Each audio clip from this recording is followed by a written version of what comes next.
like I've been here for 100 days. Our focus and discussions in this time have centered around three key things, and things that are also interrelated. The first one was to find a neat solution to the liquidity issues that we face.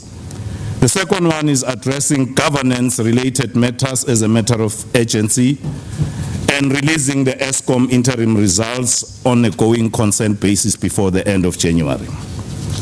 These challenges required quick and decisive action.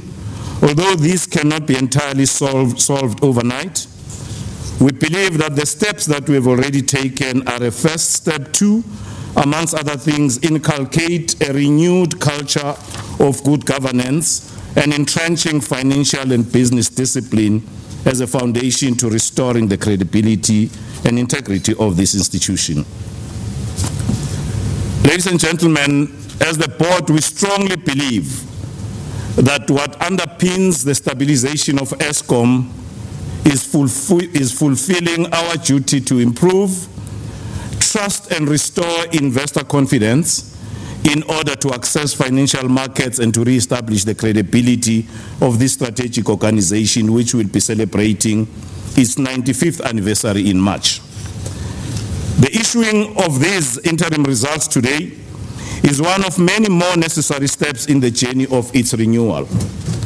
The decision by Moody's to downgrade the company's rating on Friday is understandable, but it stands as a beacon of motivation to double our efforts in our united purpose to ensure financial sustainability of Eskom. We are mindful that this will not be easy, but as a collective, we have the skills, the strength and the courage to turn things around. Our mandate is non-negotiable. We need to root out financial mismanagement, malfeasance and maladministration as critical foundation to restoring transparent and effective governance. We also need to entrench financial and business discipline in order to rebuild confidence in this great institution. A critical part of restoring governance is defining a framework within which we as a board can operate alongside our shareholder as represented by the Ministry and the Department of Public Enterprises. To this end, and in the best interest of both entities, we have discussed and agreed on a framework that clearly sets out roles, responsibilities, and clear deliverables of the board and the shareholder, where the duties of the board start and where the duties of the ministry and the department ends. We've also taken time to define our expectations of the executive, where our duties as a board stop and where those of the executive start. The board firmly believes that getting this operating framework right is critical to ensuring that we always have the right people at the right places doing the right things. Since our appointment, the board has already had 2 meetings. At our first board meeting, we each committed ourselves to the difficult task at hand. We are mindful that we were appointed as a matter of urgency to take difficult decisions in the best interest of the company and the nation. In this regard, we have seen the departure of several executives. In addition, we have invested the time we have had since taking office in speaking to bankers, lenders, and investors to explore several options for helping fund our cash flow needs. The government, business, customers, and investors have expectations. It is in this spirit that we take action to reaffirm the nation's trust. We will continuously work closely with the National Energy Regulator of South Africa, NERSA, to find a solution to the future price path in the interest of the country. In an earlier address, the Deputy President of the Republic, Mr. Cyril Ramaphosa, is known to have called Eskom, I quote, a jewel in our democracy, unquote. These are not just words, but depict a sobering reality. Eskom is a complex business incorporating three critical divisions of generation, transmission, and distribution. It plays a pivotal role in the economy, contributing about 3% towards our GDP as a country. It is more than just power stations and power lines. Its performance is also measured by overall value added to the lives of all South Africans. Our developmental responsibilities range from building and maintaining power plants and networks to electrification and supplying households, schools, and factories with electricity, to support local industries and stimulating skills development and job creation. Eskom is also about creating a base on which South Africa can grow, helping to transform the lives of a large percentage of the population who live in poverty. The success of Eskom is the success of the country, and this jewel has to be safeguarded. At this time, allow me to thank the 47,000 employees who continue to work hard and remain dedicated to keeping the lights on, despite the reputational onslaught that faces the company. I salute you for your resilience and for displaying a professional outlook in the face of adversity. To the executives who took to put pen to paper, thank you for displaying the courage to openly denounce corruption. The board has complete faith in the newly appointed interim group chief executive, Mr. Pagamani Hadele, who has a wealth of experience, and we have faith in his ability to face these difficult challenges head on. Today, Pagamani and the acting CFO, Caleb Kasim, will share the interim results with you. While all financial indicators have declined, the business has sustained excellent operational performance, including successfully increasing capacity through its new build capacity expansion program and connecting new homes through its electrification program. Good progress has been made in solving the audit qualification issue in the past financial year ended 31 March 2017, and I'm confident that the qualification will be cleared by year end. The auditors view our liquidity status in a serious light. Indeed, we have a mammoth task at hand, but one which we intend to face with great courage and enthusiasm. Ladies and gentlemen, it is said that obstacles that are in one's way are not meant to stop one. They are designed to point the way to a new route, new possibilities, and new doorways. I believe that through a display of inspirational and ethical leadership, and through a collaborative and diligent approach by the board, the executive, and the whole 47,000 men and women at Eskom, who are proud of, committed to living in and serving South Africa, Eskom remains motivated to move towards a successful future, to deliver on our mandate, and to remain South Africa's trusted and credible electricity supplier. I also believe that part of any credible solution to stabilize Eskom centers around transparent and effective governance, starting with the board, supported by competent and strong management to formulate and execute on strategy that supports the board's mandate.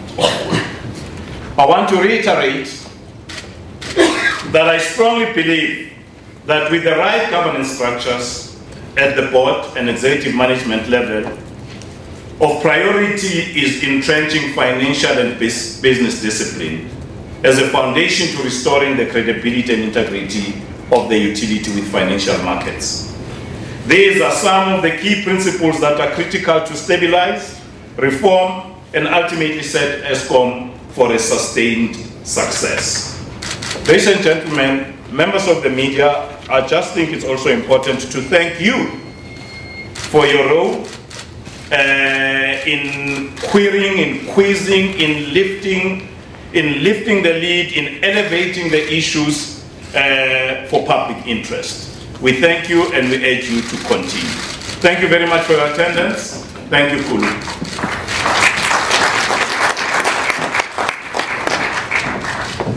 Thank you so much, Chair. And now for the details on the operational and financial status of the company, I'll call Mr. Harere to give us an overview on the operational matters. He will be followed later on by Mr. Kenneth Kasim for the details on the finances.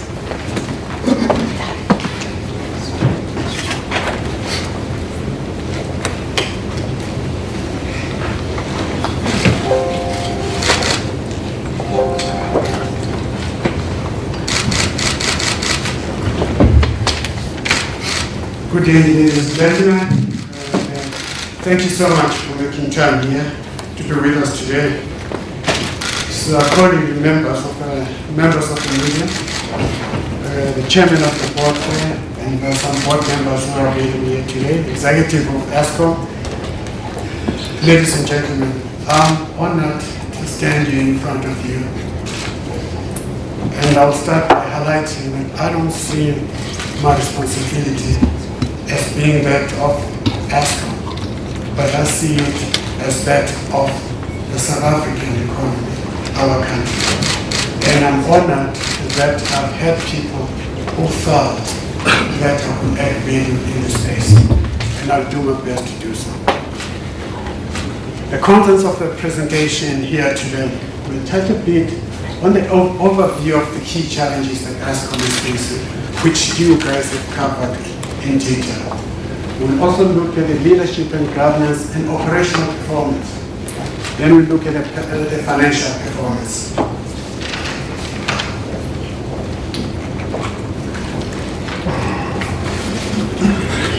Now, normally you are advised not to start on the negative, but we want to be open as possible. And we want to highlight that what you've been writing about is correct.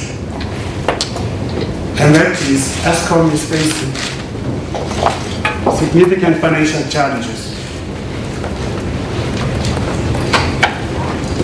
But you have to understand where those challenges come from, those financial challenges. This is the outcome of three major things. I think the chair has touched on a number of them. The first one, we're here where we are because of poor leadership across the whole spectrum of Eskom. Decisions that had to be taken were not taken.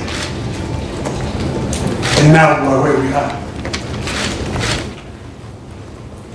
The second issue, again, Chair has touched on that, is a lack of corporate governance. There's a lack of integrity. When we talk to investors and fund managers, they want you to spend a bit more trying to justify the decision you're making or what you're telling them, because they have to sense it and decide whether is it worth their while to believe in. We are always on the news for wrong reasons. And the liquidity issue that the chairman has highlighted is the outcome of that. We reached a stage where the funders felt that they could no longer engage with Eskom. The third issue is capital structure of the balance sheet of this institution. So the first one is poor leadership, corporate or lack of corporate governance, and the third one is the capital structure or the balance sheet. This has been the challenge with this institution for some time. But because of the two other factors there on top, we are now facing severe challenges. And we have reached a stage where it's becoming clearer to all of us that the sustainability of Eskom cannot be achieved through borrowing. I'll come back to that.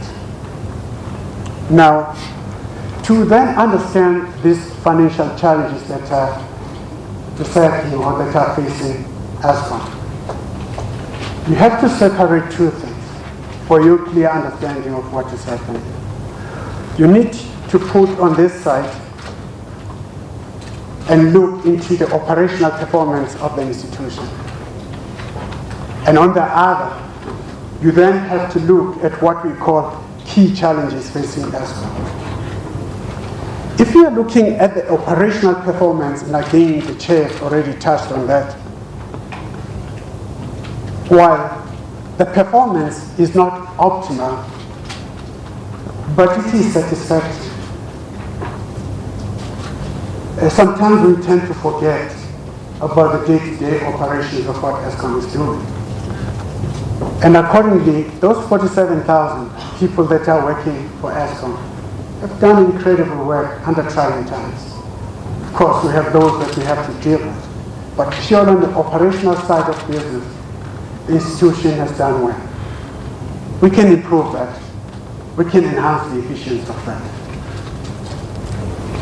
On the key challenges that are facing Eskom, and those have contributed immensely on the financial position of Eskom. Of course, the first thing has to be the 2.2% price increase for 2017-18 against the inflation of 6%. That put a damper on the performance of Eskom. And Chair has already indicated that we will open up a discussion with NESA to express and highlight our own position and the challenges we're facing.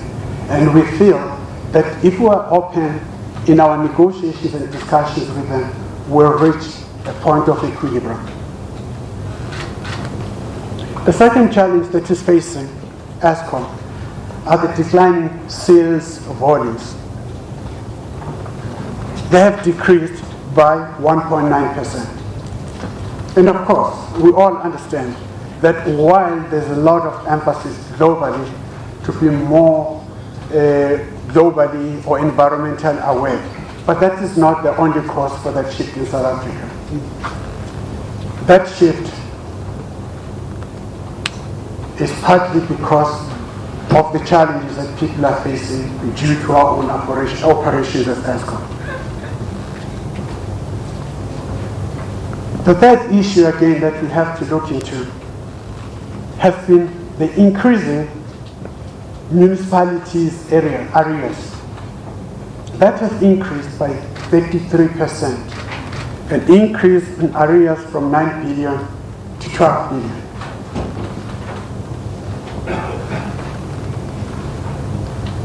But what has broken the back of this camel,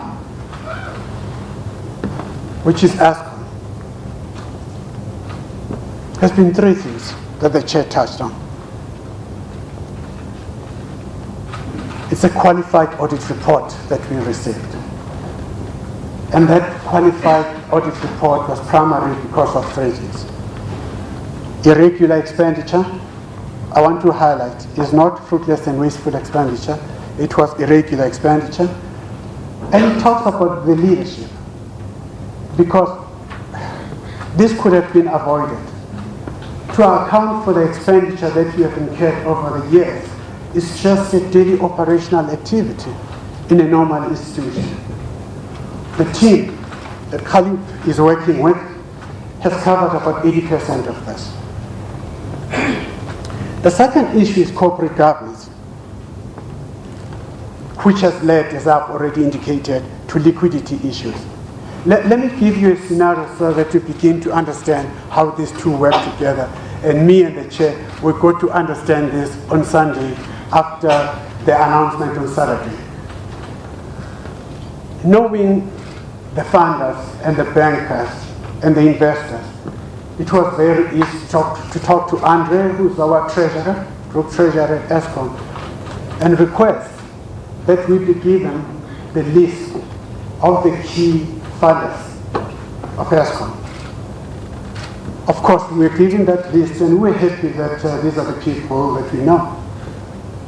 So we formed We are now in Eskom, and we think you are aware that we have a new board, and there will be interim, and we will request that you help us on liquidity. All four of them, the first group we spoke about, were reading from the same song sheet. They said, congratulations on this appointment.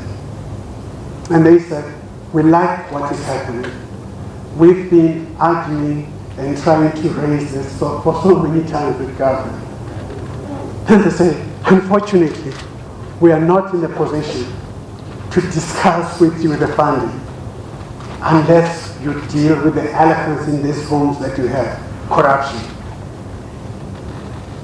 Once you have dealt with these things, and you have proven to us that you are capable of doing that, then we would be willing to engage and discuss with you your funding mix. Of course, the board meeting took place and these issues were discussed. And the decisions that were made was we needed to deal with this as speedily as possible. The question I've been asking myself is whether we could have done things differently if we were not under pressure. But having had the privilege of attending 2 board meetings, I've noticed that when people came there, they put South Africa first. We could have done exactly the same thing. And because of that, as Chair already indicated, the engagements on this 20 billion started. And we've been engaging with these financial institutions for some time. And we are confident that we will have 20 billion in our account. Now,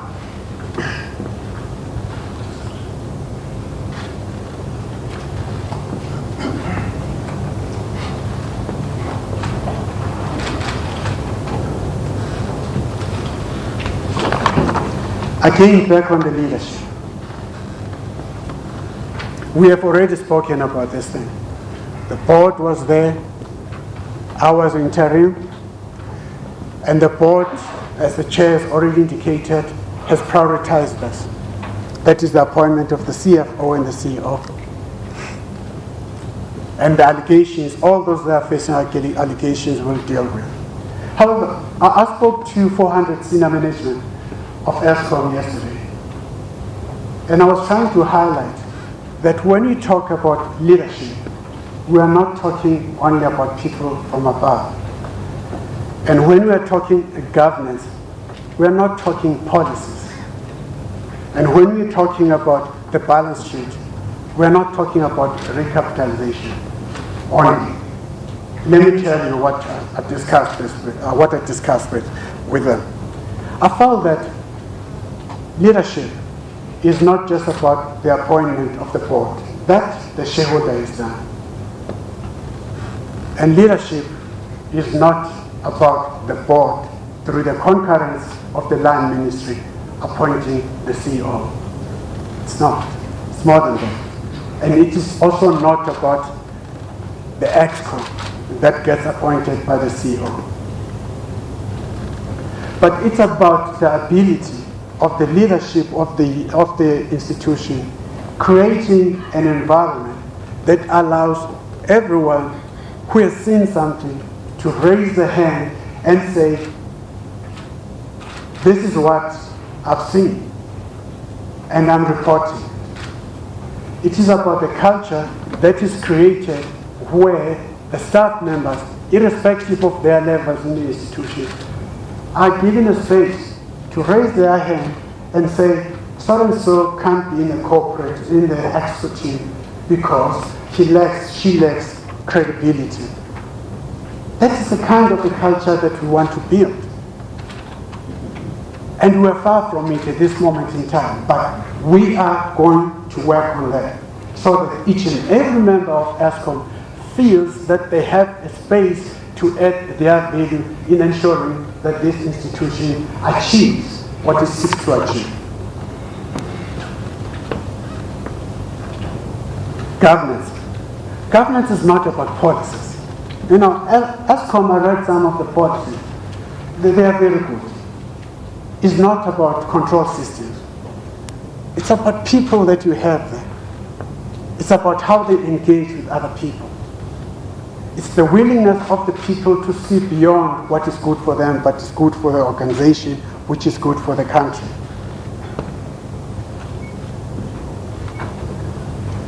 And they have highlighted, I've got 3 emails from some of the people that are working in Eskom, and they felt that some of the things that could help us whistleblow more than what we are doing will be if the whistleblowing is not managed internally, it goes outside. They felt that they would then be free to do so. Those are some of the things that we'll look into. There's been a lot of noise that we need to do the asset auditing of the 3 layers or 2 layers below me. Those are things that we have to do. But we are beginning to see people talking. In the same way that the people I met yesterday were part of the team that signed that letter that went to the president, the deputy president, that highlighted some of the challenges they are facing. So governance is not a policy, it becomes part of the culture, and that's what we'll try to do. Then the balance sheet and capital structure. Normally in the SOEs, when people talk balance sheet or capital structure, they assume the injection or capitalization by government.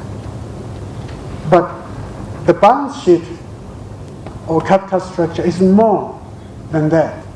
It talks about the equity, as I've already indicated. An institution that is sitting with this debt is not sustainable.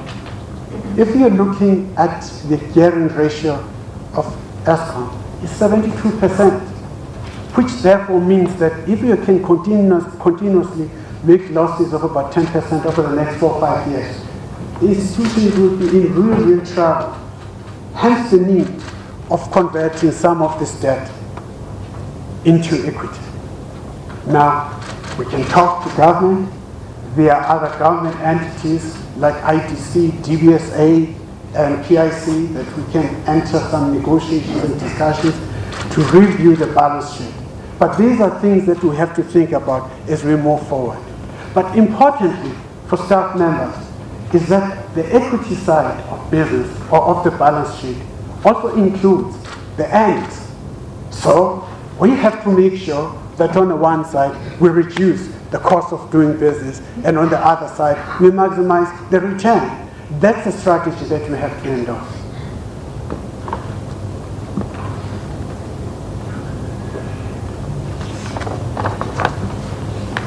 When touching on the operational performance, as I've already indicated,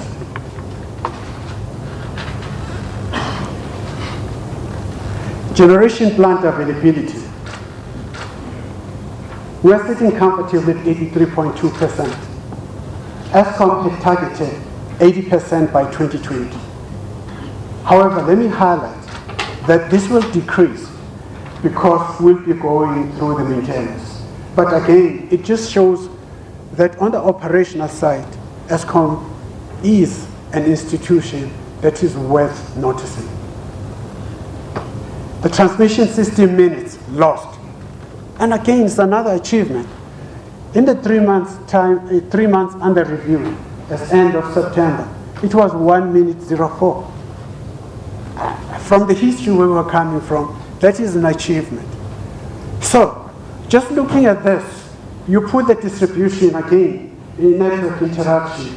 You see that there are people who are really giving the best shot in ensuring that we do receive the power or the energy that we do. But because along the way we lost sight of what is core on the business, that is not covered. So the board has a responsibility in one, ensuring that those people that are waking up every day doing the best they could are recognized, and we thank them, and the chair has already done so.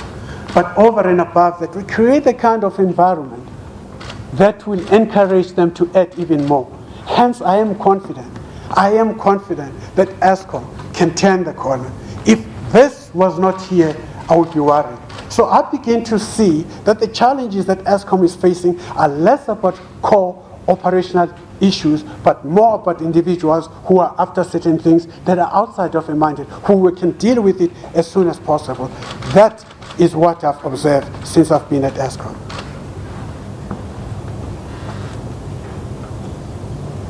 Households that have been electrified in the space of 6 months, more than 100,000. Kusile Unit 1 and Medupi Unit 4, what are they putting? 1,594 megawatts. Let me just highlight, Ghana has 2,000 megawatts. We, in the space, have added 1,594. Transmission lines, 350 kilometers. These are people who ignore what is in the media, that continuously do their work. So if we create that kind of environment, that will entice these people to put even more value. Can you imagine where Eskom will be?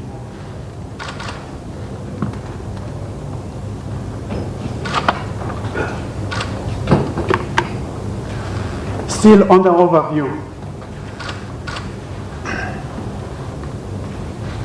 the generation, I think I went back, sorry.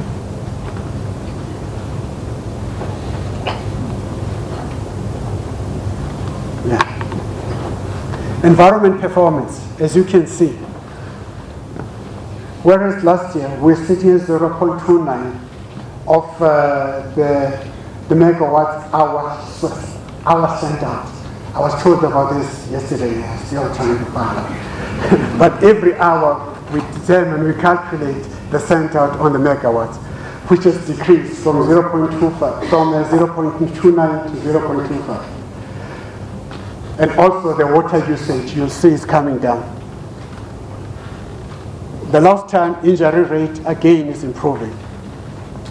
But unfortunately, and regrettable, Eskom suffered 2 employee fatalities and 5 contractors. The story on the BE is promising, 71% spent, and suppliers is 38.9. I think we can still do more on the suppliers. Female employees in senior management position is sitting at 36.9. Now, so what are we saying? What I'm saying is what the chair has already alluded on. If you think I'm repeating what he's saying, apologies, but I'll say it from a different perspective. What we need to do is to go out to these 47,000 people and show a degree of appreciation and tell them that the future is bright. That is important. But for those that in this process have been found wanting, they have to be out of Eskom as soon as possible. We need further engagement with our investors and funders. We need to build credibility. Credibility is less, it's something you acquire, you build over it. As I've already indicated, that the first engagement was, yes, we know you guys, that's fine. But before we can start talking, we want to see what we can do. We're going to try to engage with you, to give you a plan of what we seek to do. And on a quarterly basis, we'll come and report the progress achieved. That is the medium. We need to enhance our operational efficiencies. As I've already indicated, we need to have an appropriate cost-revenue mix. Right now, our cost is very high. And when you see the CFO presenting, you will note that the financial ratios have taken a dip. Whether you're looking at the revenue ratio, you're looking at EBITDA, we are looking at cash from operating activities, or we are also looking at primary energy costs. If we pay particular attention on this thing, then this place, within a short space of time, we'll see a change. I do have an appreciation of the fact that the restructuring of the capital structure is not something we can do in 2 or 3 months' time.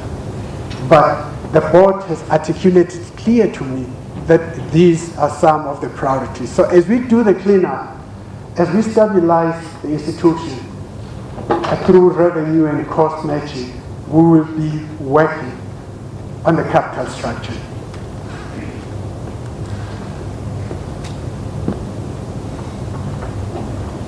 We have already said that government guarantees, while helpful, are no longer sufficient for an institution that is sitting at 72%.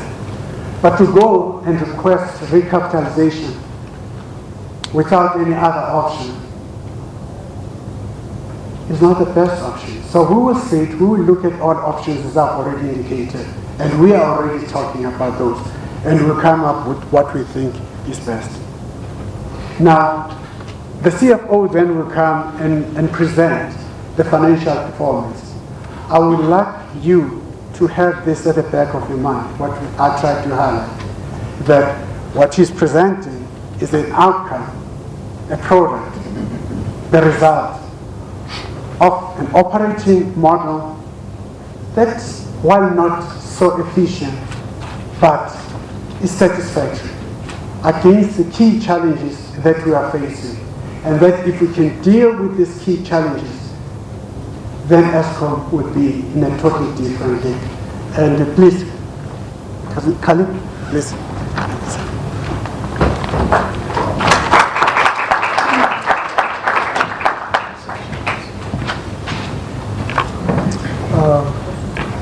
Good day, ladies and gentlemen, Chairman, Chief Executive, members of the Board, Eskom management staff and media.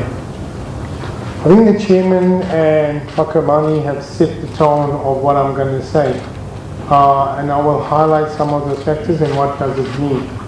But I think the first thing, if I look at the financials, and the one question that I know you're going to ask is, why the delay in the financials from submitting in December to releasing now? So when Eskom prepared its financials in terms of the interim results, in terms of the numbers and the normal process of the review undertaken by the auditors, in terms of IFRS, that wasn't a problem in getting the numbers done.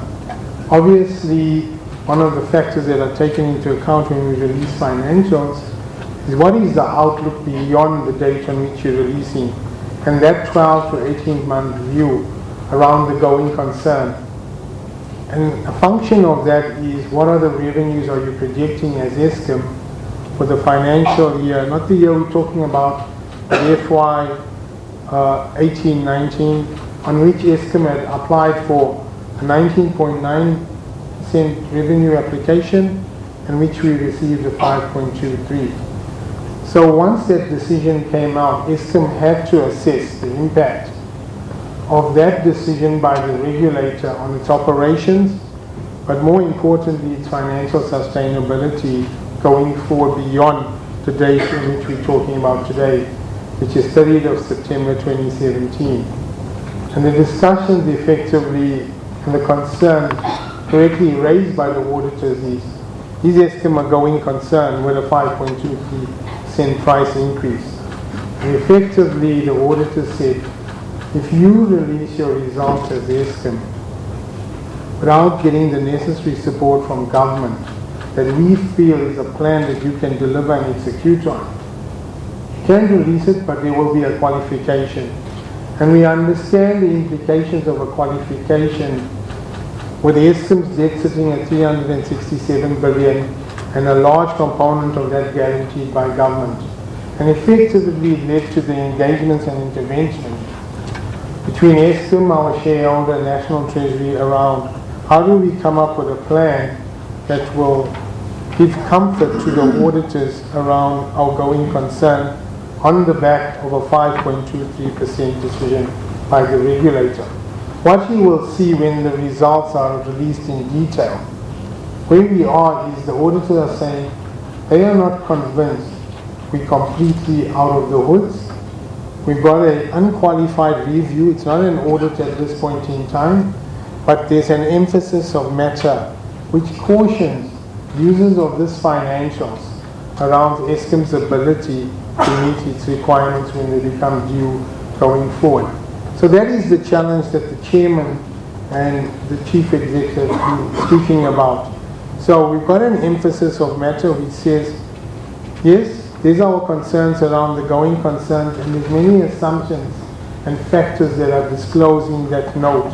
Effectively, what we need to ensure as the board and the executive is to deliver on that plan to ensure when we release our financials come July this year, it'll be on the basis that one, we've dealt with the irregular expenditures and the qualification around that from March 2017, and that's more process related around completeness, around contract management, documentation management.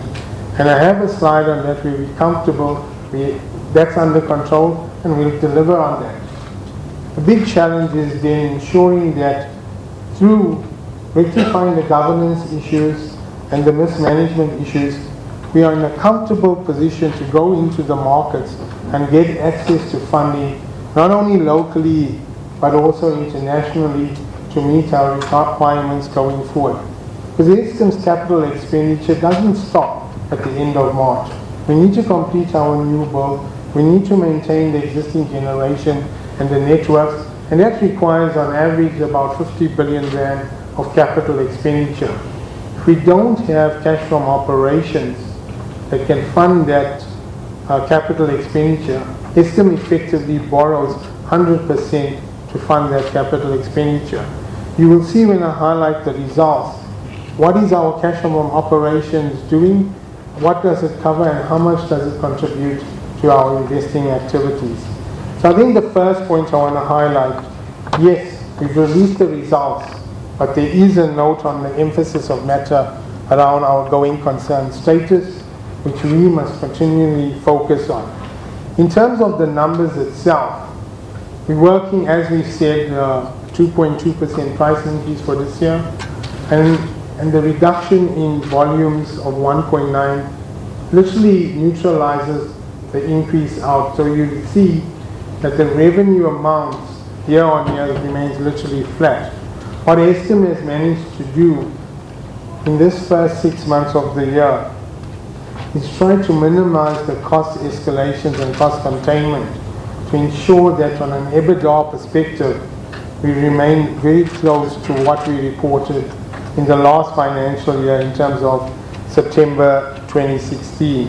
That's why you will see that the EBITDA on a rand basis has dropped marginally from 32 billion to 30 billion rand for September on September. However, when we go to the bottom line and net profits, as we commission more stations, we'll have to then release more depreciation to our income statement, and it means you have to capitalize this because you've now commissioned these plants, and then we see that the finance cost is also increasing. So from a bottom line perspective, in terms of the profits, year on year we see a drop from 10 billion to 6 billion, and the key is, in terms of all the key financial ratios, it's substantially linked to how much did you generate from cash from operations. Because those are the key ratios that lenders and the rating agencies look at. And you will see that our cash from operations has dropped by 10 billion compared to what we disclosed at the end of the last September results and interim. So moving on, what does this all mean?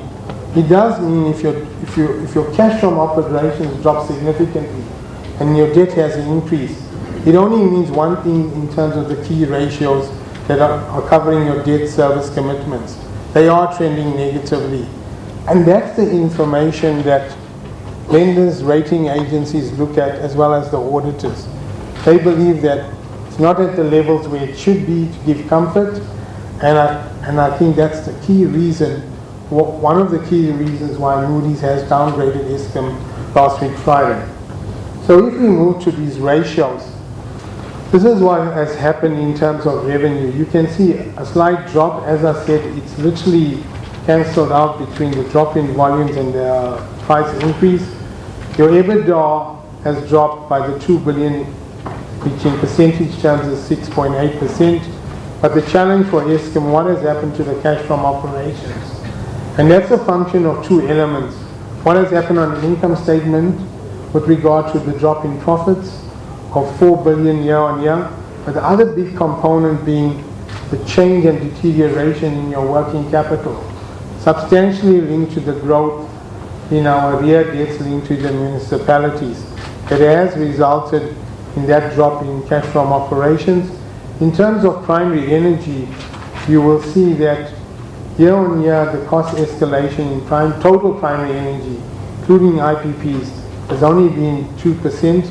We believe that is a focus area and it's delivering the necessary cost containments, but we will remain focused in terms of that element.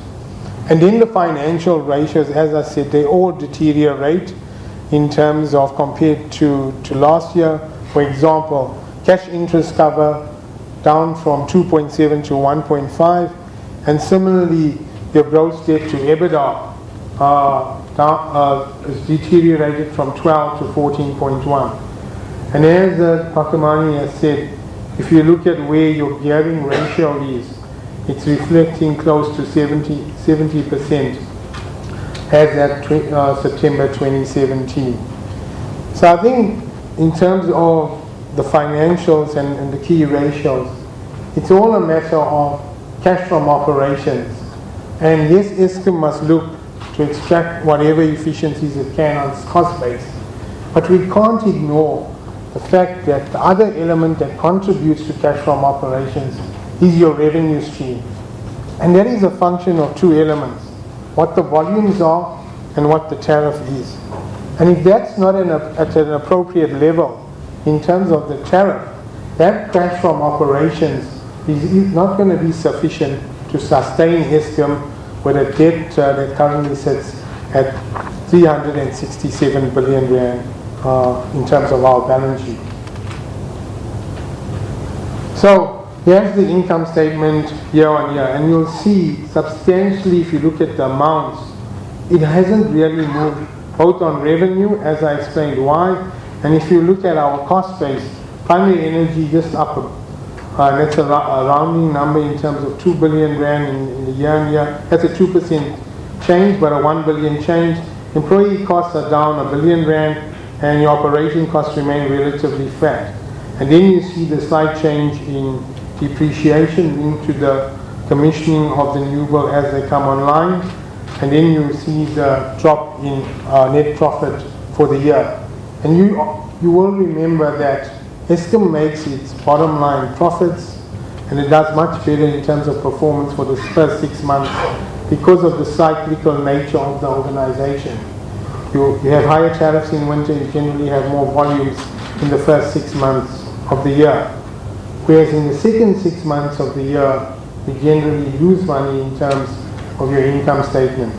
So Eskom will be striving very hard to get to a break-even come March 2018, and it's not going to be easy if you look at where the volumes are and the challenges that face us over the next 2 months.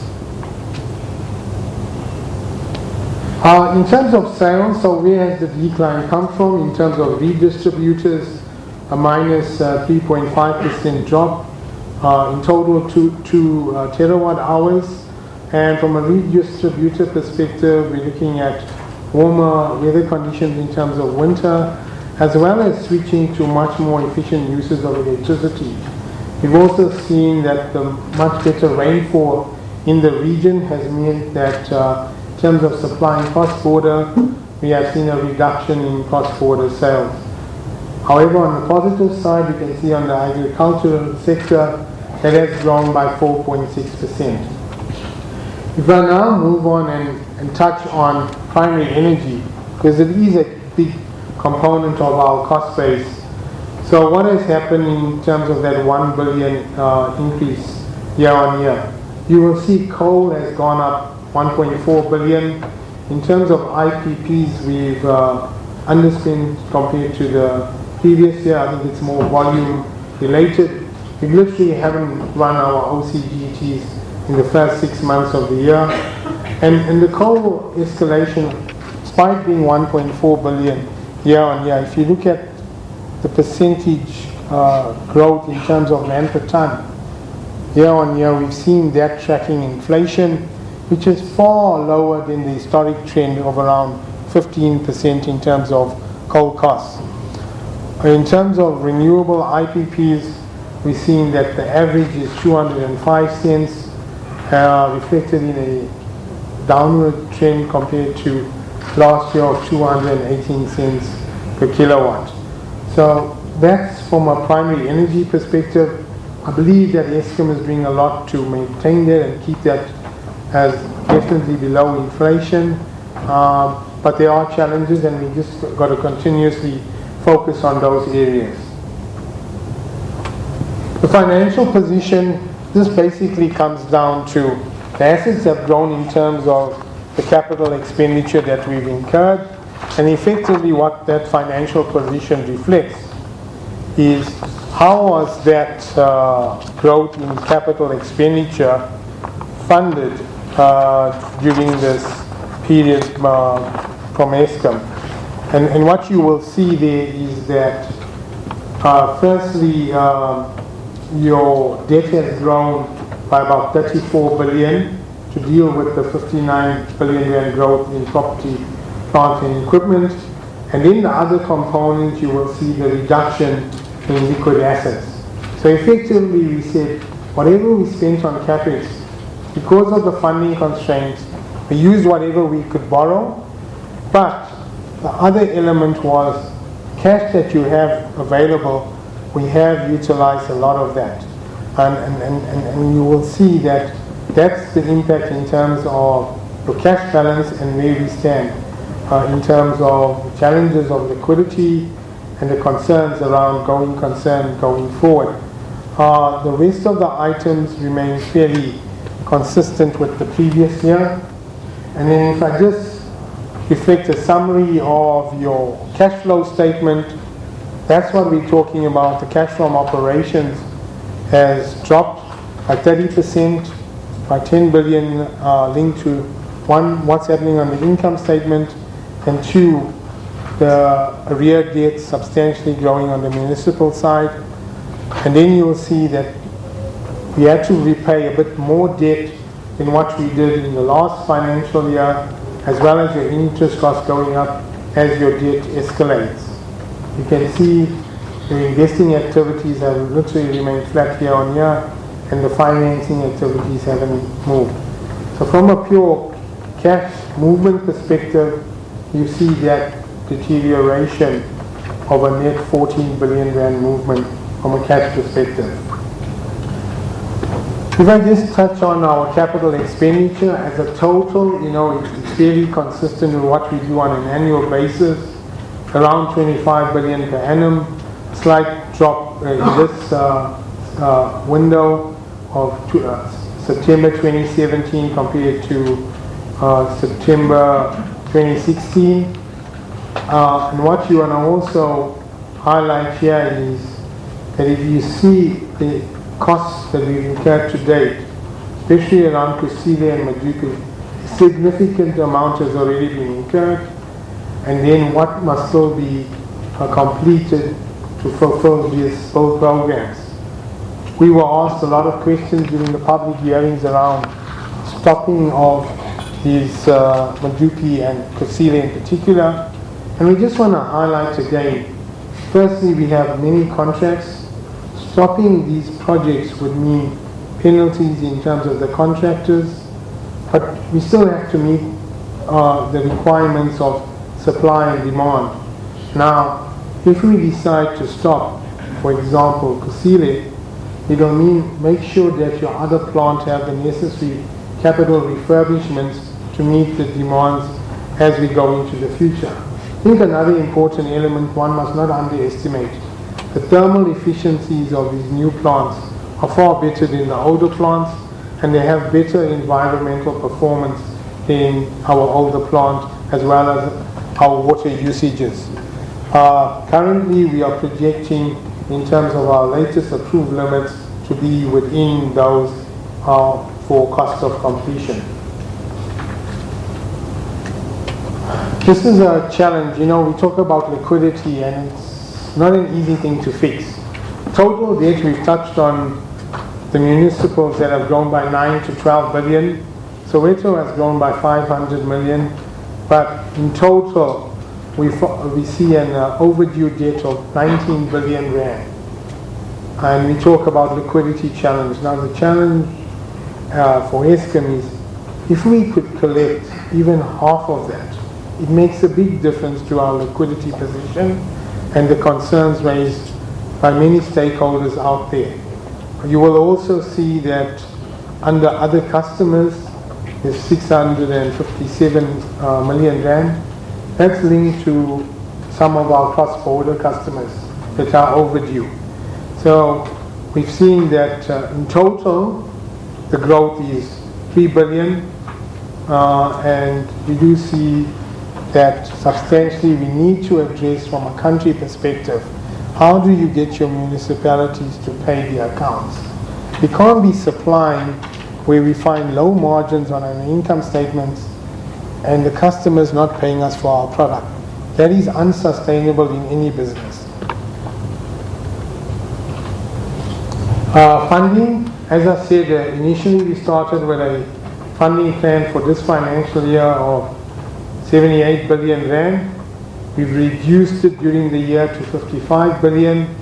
To date, following the qualification of the audit, the governance issues, etc., we've already got committed 29 billion. And effectively, if you do your maths, 29 compared to that 55 is very close to this 20 billion that we're talking about in terms of dealing with our liquidity challenges. So that's what we need to address, and we're confident that the support of the financial institutions will help us overcome this. But when they're lending us the money, they want to know from Eskom, how am I going to get back my interest and my maturity? Show me your cash from operations that gives me comfort that you can meet these commitments when they become due. And that's the dilemma and the issue we need to address. Deal with your efficiencies at Eskom, but also deal with the remaining component of the cash from operations, that revenue line, and the components of volume as well as an appropriate tariff.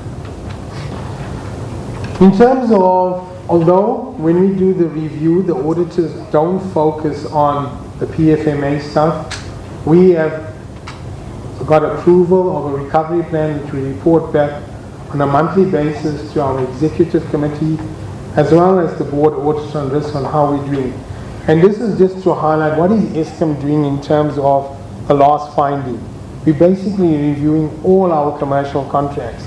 We have 160 contracts that are over $1 billion. We've reviewed 80% of them, and the remaining contracts under R1 billion, we've reviewed also 80% of them. In terms of emergency procurement, we made a decision that only group execs can approve that, and we're comfortable that the strides we've made thus far will demonstrate to the auditors at year-end that the completeness around irregular expenditures is fulfilled, and we can disclose an amount with comfort. The qualification is not about the amount in the financials. It's about Eskom providing the auditors with sufficient processes that when we say the amount is, for example, 5 billion, auditors have no concern around the amount being 10 billion because of the processes and checks and balances that we have in place. And I just want to reiterate again what the chief exec said. Irregular expenditures does not necessarily mean fruitless and wasteful. For example, one of the elements disclosed in the last financials was around foreign suppliers having the necessary tax certificates. So just because we didn't have the necessary tax certificates, all that expenditure again incurred against those suppliers is disclosed as irregular. Doesn't mean it's fruitless and wasteful. So those are the processes and documentation that Eskom is putting in place to address this. For me personally, I'm confident we will deal with this, and we'll convince the auditors and convince the board and the executive. Our bigger challenge is when we get to the year end, let's convince the auditors that Eskom remains a going concern going forward. And we move the emphasis of matter to a clean audit around that assertion. So in conclusion, from a financial perspective, I think operationally we continue to do what we have to do. We need to meet supply and demand, continue delivering on our build program. The board is addressing the governance issues at the top, and that positive actions by the board has meant that the financial institutions are around the table and are talking to Eskom and are part of the solution as we go forward. In the longer term, we'll talk about the capital structure. But I want to conclude, and I think Pakamani has said this. Yes, Eskom must address its efficient cost base. But if you look at the gap that we talk about on an annual basis, can Eskom reduce its cost to that element and be sustainable without affecting operations? And we cannot continue to keep on borrowing if we can't stand in front of a lender and honestly tell him, I can meet your commitments when it becomes due. And at the end of the day, we got to also look at what is an appropriate level of tariff that keeps the organization sustainable, taking into account the challenges that the economy is facing. It's not an easy answer, but at the end of the day, we do have a weak balance sheet, we have weak financial ratios. We don't want to get into a situation where we find ourselves a few months down the line literally facing a similar dilemma, not only for Eskom, but for the country and the economy. Thank you.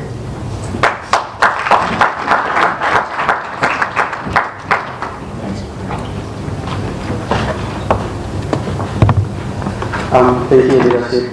It's now the question and answer session, which is where you are going to be given a chance to maybe get some clarity, or if you have pressing questions that you would like to ask from the team on the podium. But we also have senior managers and executives also on the floor, so you will get, I'm sure, all the questions answered. We will start on the left. We will start with Karen. And then I see Carol. For now, I don't see Konati. So if you don't mind, I'll limit myself to the first three. And hopefully everyone, if you can, maybe just ask 3 questions at a time. Maximum, you don't have to go to 3. And then we'll take it from there. We'll start with Karen, and then Carol, and then Sikonati. I don't know if this is on or not.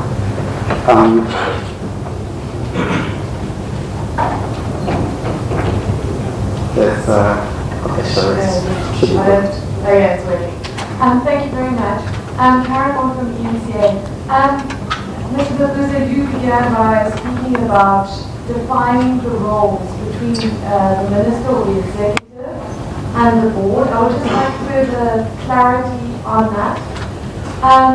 Mr. Khadebe, you spoke about how the kind of financial situation Eskom finds itself is the consequence of poor leadership. Do you include the leadership of Minister Lynn Brown in that?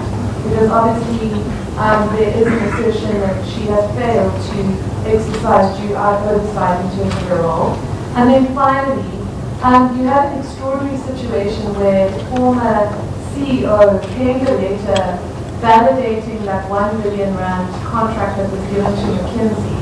A few days after it emerged that the asset forfeiture unit had in fact obtained a preservation order, making allegations, very serious allegations of blatant criminality in that.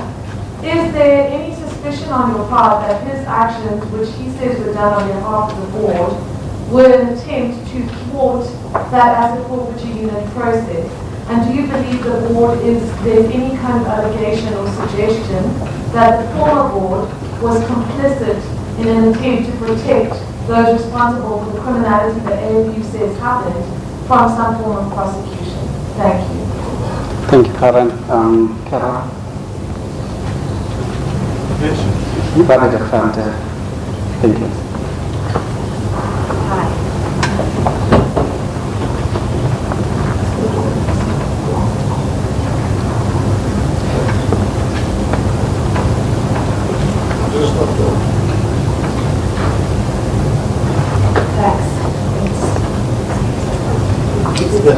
Hi, it's Carol David from Spain. Firstly, because when Anderson was here 6-7 months ago presenting the annual results, he showed us that cash from operations had improved, and this was his argument as to why Eskom was not in trouble and why it was actually doing well. And can you explain, so how did that deteriorate so fast? And do you think that, looking back now at those annual financial statements, were those annual financial statements accurate? And then secondly, on the NERSA issue, to Mr. Khaled, it seems to be saying that,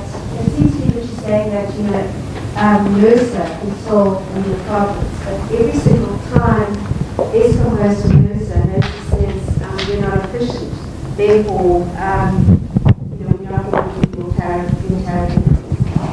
So is NERSA being unfair to Eskom? And then thirdly, just on the equity, the conversion of some of your debt to equity, do you have any indication from the shareholder as to whether that's something they would go for, and how quickly would you be able to move ahead on that? Thank you, Carol. Second Martin Kokelian, 3 questions.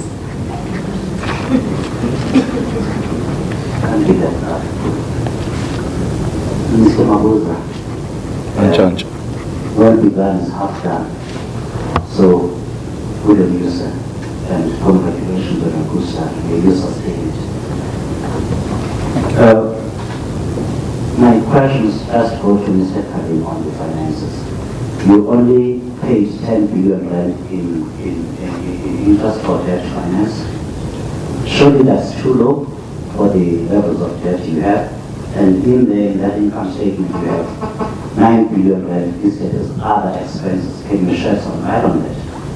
On the debt and securities outstanding of 367, you add another 124 billion rand. And you say that's other liabilities. Who is that owed to and what is it? Mr. Mabuza and Mr. Katere, now that you have gotten rid of the rotten apples at the top, are you going to follow that up with an audit, a lifestyle audit of the senior management of Eskom? I'm talking about the 300 plus people that lead this organization, because I'm sure you also are aware that it's not only those that have been fired or resigned that are possibly guilty of the corruption. And when may you find a solution to this debt problem or the interest problem that is sucking out of cash? Thank you. Thank you, Sifanati. To check, and then you will assign to do you want me to come there? No, we can send that. Thank you.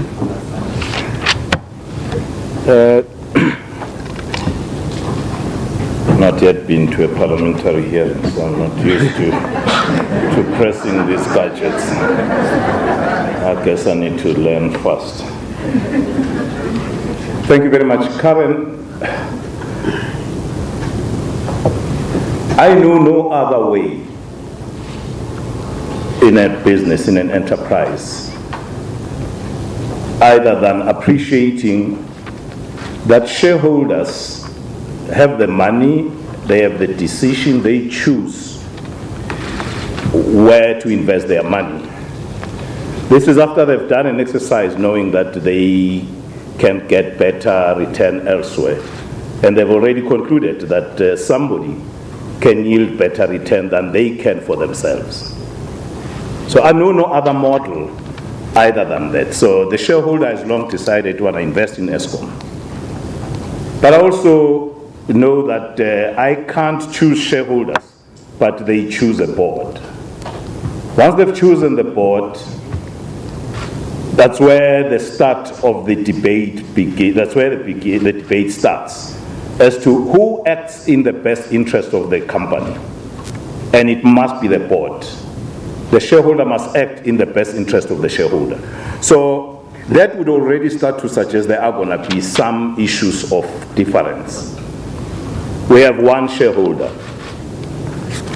We also then, knowing that we as a board can only set governance, set approved strategy, get management that would show us how they can deliver on that strategy, give us their business plan and their budgets, and then they break that down, and then we hold them accountable to that.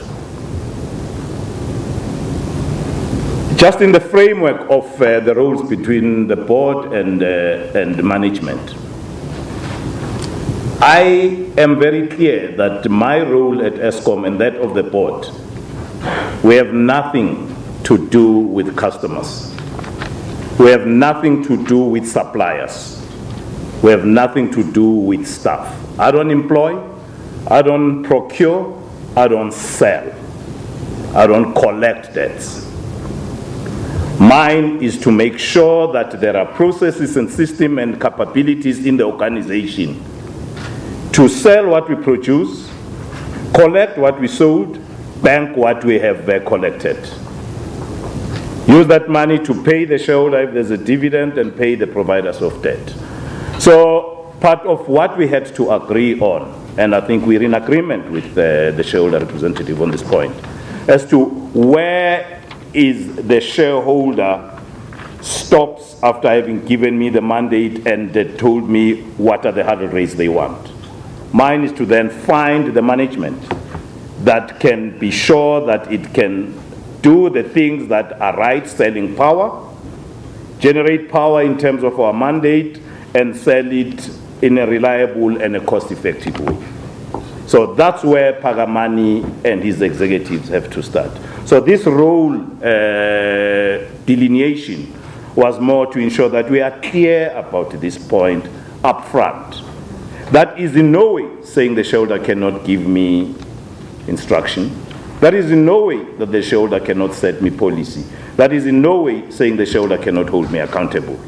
But the shareholder cannot ask me to come and do this thing and do it themselves.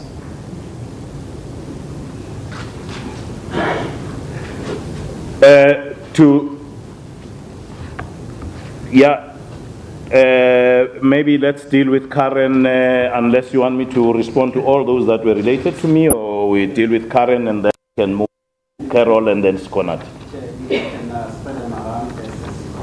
Right.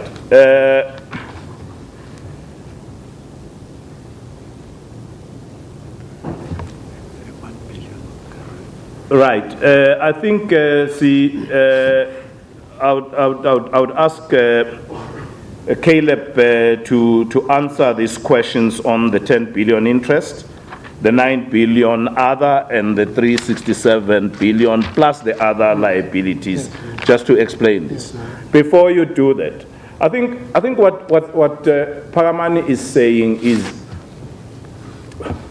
part of what we have to do is really recognizing, like in any other business model, that you cannot be sustainable with this kind of gearing levels we have.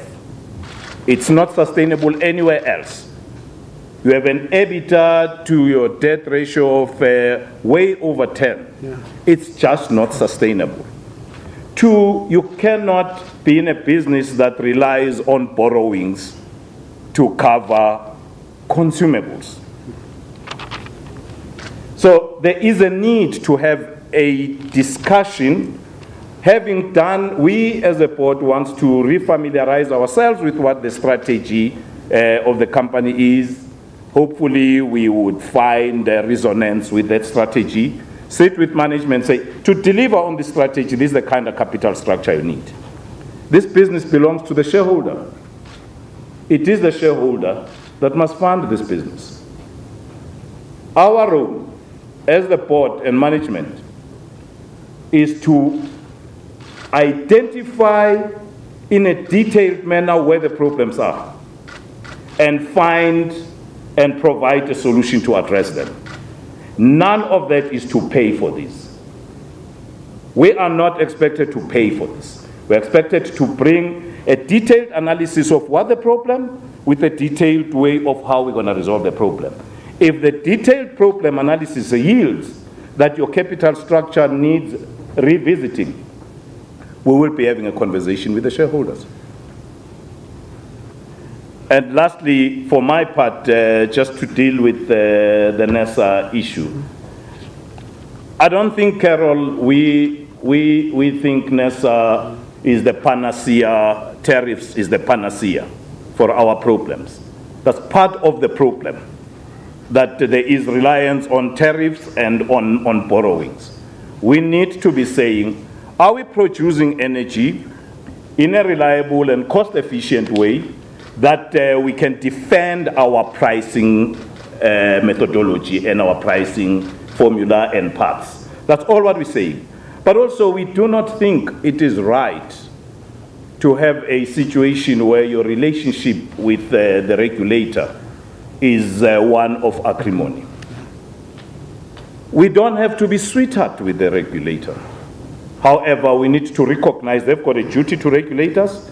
We have a duty to let them know how best can we be regulated in terms of the regulations. But you need to have the ability to communicate and converse with the regulator. So we are not looking for NESA to just keep throwing money. We are very much aware. Disappointed about what they had asked for, but they're very much aware. We knew we were pushing water uphill. With such public opinion, to go and want 5 times inflation was just not going to be a reality. If there's any criticism, and it's easy for me to give it, was to even assume that it was possible to get that. So let's wait until December. So I'm just saying it's more the principle that you want to have a relationship that you can have these conversations. And yes, we do intend, Pagamani did speak to that Skonati, that we will go to levels below him, 2 or 3, how deep shall we go? But we will. We will go as we try and find out what else has happened that here is wrong. But we have every intention to find a clean, fresh eyes of looking at our challenges. But what we also offer, this leadership of Eskom must have transparency, must have predictability, and must have consistency. Thank you. Thanks, Chair. Karen, I'll start with you. Poor leadership, does it include the minister? Let me first talk about good leadership. Good leadership is how government, within a space of 2 weeks, when they decided that there was a need for an appropriate board and an interim CEO, when they decided, they took a decision. That is good leadership. The problem with that good leadership is that it took too long. If this had been done earlier, maybe we will not be facing the challenges we are facing now to quickly put the numbers that we want to have the financials completed. It's not about the Minister of Public Enterprise alone. It's about all the structures that have been created by the government that, for whatever reasons, could not come up with the decision that has led to me and him sitting here on the table. We have SCOPA, we have Public Enterprise Committee, we have the Economic Cluster of Ministers, we have the Line Ministry, which is a shareholder, we have the financial oversight through the National Treasury, we have the Finance Committee. These are all the committees that have been created to deal with this. I suppose, and I think we can use this Eskom incident is a case study of how we can avoid such a thing to happen again. So there's no one person responsible. There's a group of people that are responsible for this. And okay, you want to continue? Yeah. Okay. Then there is a question, Carol. You asked me on Mackenzie and Sean. Okay, I will take. Mackenzie. You know, it's a dubious from the face value. You know, I think Chair will tell you there's something abnormal about it. But what did the board do? The board did not sit and say, okay, this is a dubious transaction. Okay, let's go home. The board said, what is it that we know? And what is it that we do not know?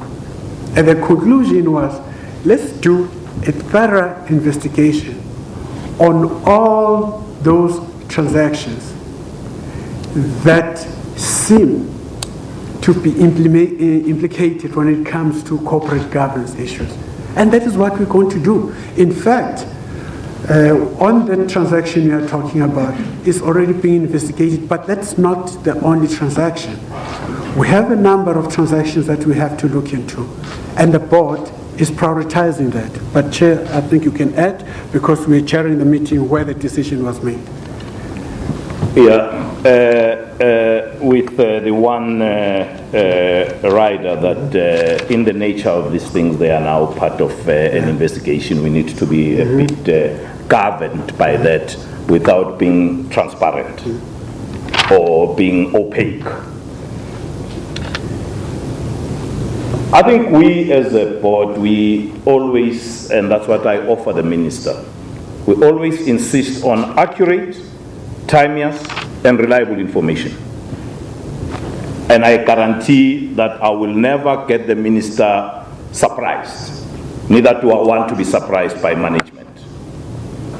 So we get here, this is a matter of public record. Everybody is talking about McKinsey. I would argue that the first thing that we should be receiving, amongst other things from the acting CEO, is to tell us where these issues are at. And he did. What he told us, or what executive told us, was that McKinsey, we have sent a letter of demand. McKinsey is telling us they will not be paying this. We keep on sending the same letter. That's what we were told. We get here, we get a letter from McKinsey telling us you need to deal with this thing. Where is our money? Just so that you are clear, we told you that if a court found that what we have earned from your contract, we should not have been paid, we have to date put that money in some escrow. If the court finds that we should not have been paid that money, we will repay you that money. That's what we've all understood. But the more we're talking to executives, there is, and the understanding is not shared. But be that as it may, it's a matter that we know. I come from the public, but I know the asset forfeiture has taken a preservation order on that money. So nothing's going to happen to this. I was appointed on the 19th, announced on the 21st. He was appointed on the 22nd. We were here on the 22nd lunchtime. We asked the questions. We had a board meeting on the 24th. We asked this matter. We had legal in the room. Where, as we leave that board meeting, there's a statement in the media, apparently dated on the 16th of January, 3 days before we were appointed, announcing that no, you actually have been paid legitimately, you don't have to pay us back. The next paragraph, when are you paying the money? Now, if you understand that, I need your help. So, what Pagamani says, this is just an example. So what do? We then say, okay, we're busy with other things. So Pagamani has met the acting CEO. on this particular matter and has addressed the issue with this with the former acting CEO to say, this is what happened, this is what I read. This to me points to something that is missing, something that doesn't add up. So can you please tell me why I shouldn't suspend you and investigate this? That's where we are at.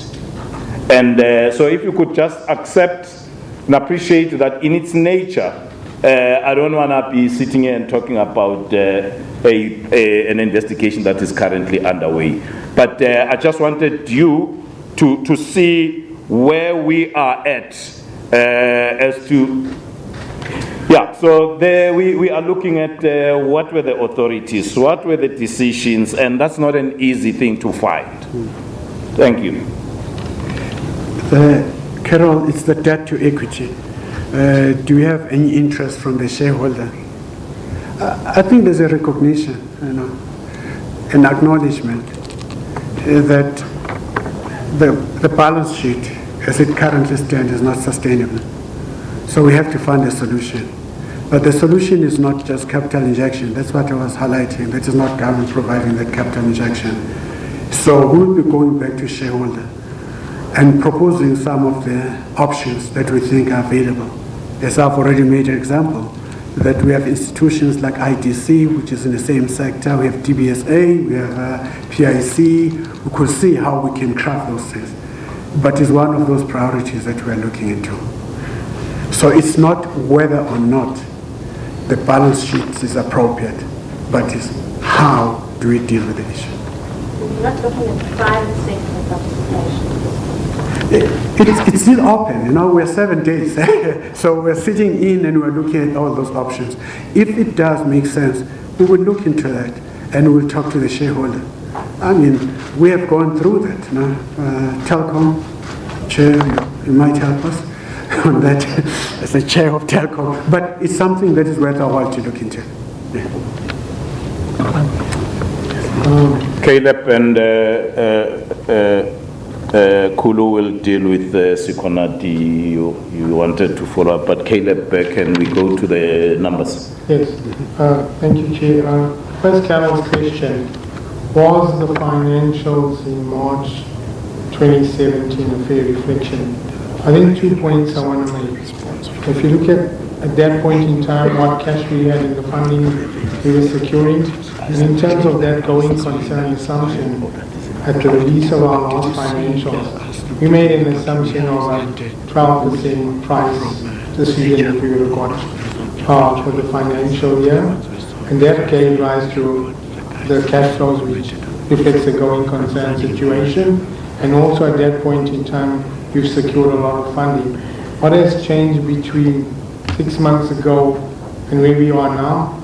I think the big one is firstly the qualification around the irregular expenditure, the issues that were reported around the reportable irregularities in the financials, around Mr. Koko, Mr. Molefe, etc. I think that also had an impact. And ultimately, the rest of the governance issues that have subsequently emerged has meant that funders were very uncomfortable up until effectively a week ago. So my opinion, yes, at that point, based on what has been achieved in the FY17 year, you raised money, the funders were at the table, made an assumption in terms of cash flows. I think it was a fair reflection, but I think you can ask the auditors. If I move to Sekonati's questions, firstly, he is correct on the interest, only 10 billion, and that's the point I'm trying to say. When you look at the income statement, don't only look at the interest on the income statement, you will see when we release the more detailed financials, go and read the cash flow statement. You will see the amount, there's another 5 billion of interest that's capitalized to the projects. Because the projects are not commissioned, it sits there. But on the cash flow statement, you see the full 15 billion rand. And if you think about the amount, 360 odd billion, we're already showing 15 billion for 6 months, multiply that by 2, quickly get to about a 30 billion number. But for me, I would start with the cash flow statement. And that's how you see the fair reflection of interest. With regard to other operating costs, that's effectively everything beyond employee costs. It means your maintenance costs that are incurred in the business, your insurance costs, your security, all your IT and other operating costs that sits in that 9 billion rand. Just that we didn't break it down in terms of the summary that is disclosed here. But it's effectively all your other operating costs. Getting back to the debt of 367 versus 400 billion, and secondly, again, look at the detailed financials. Substantially, that includes trade and payables, provisions for decommissioning, provisions for employee provisions in terms of post-retirement medical aid, deferred tax, etc., etc. But there's a lot of other liabilities that are disclosed on the detailed financials under liabilities that make up that 100 billion odd you will see. Thank you.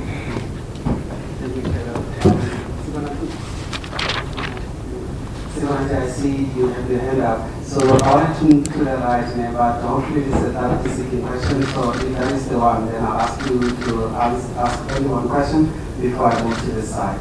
So it will be you, obviously, with the directive question. So for now, I'm going to be on my right. I'm going to take Chris, I'm going to take Challenge, and then I'll take Antoinette. I'll take